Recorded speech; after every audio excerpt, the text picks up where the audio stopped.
بهر کنج گر راخ کاری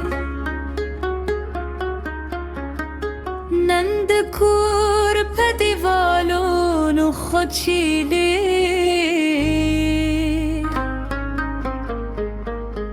دلان و خوشبوی فضا که خورده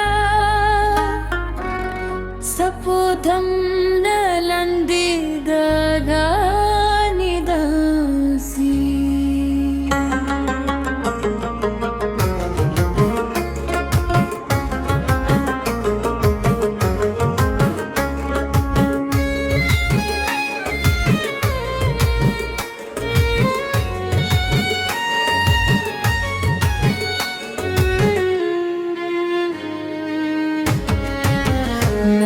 خوربیشان سفر شورا کوی نندی ماشوم تو فصلی ببریدی هغه خندا چې هر سهار په دل ته واره نندی بل کور د قسمت برخه کې وي مور یې ورور ته زلفې جوړوي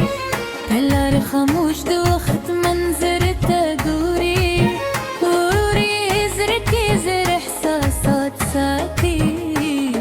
بشنگر و مسکات کاری نن خو کلی طول خوشحال کاری خود یو کردن نجیب کی صدا ننگ خوچکو جدایر من گوی لک بران و لمریو زرای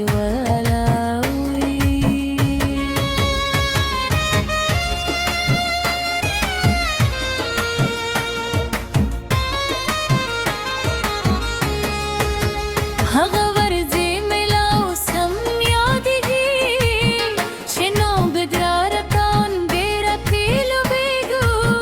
کله شګې مو قصرونه جوړول کله خوبونو پسې منډې وهلو هغه بېتل زمانه مخکې ته وې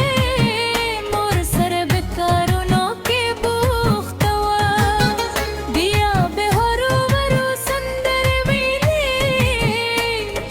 جول فضا ترختیل و نن غماغ خورنا و جورنا ستر لاس کی سر نکریزی زرلی دل دی سترگی بختت دحیانا بوکے لکھد البان پہ شبنم پرتے وی ملگر کل تپے ورت بائی دخند شور ہر طرف تخپور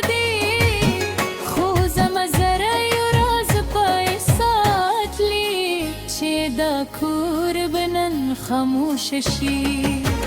نن د ټول آواز دی نن د ترنجونه دی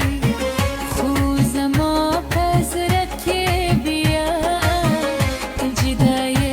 ستردونه دي خوري سپهاد دنیا تلو دی خوشه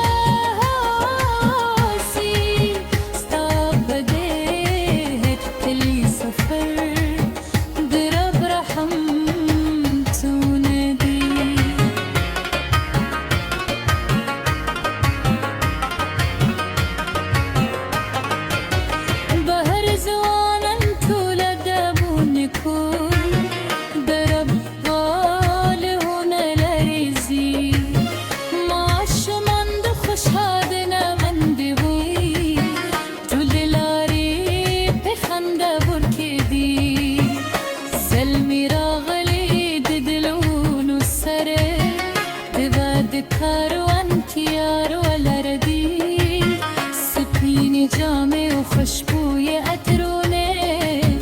دول محفل تلی تیار و لردی خورمی ورو موری گدا ورزی موری بشکی پخنده بدلوی هغه داد زهلکو می بوی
بدل شلن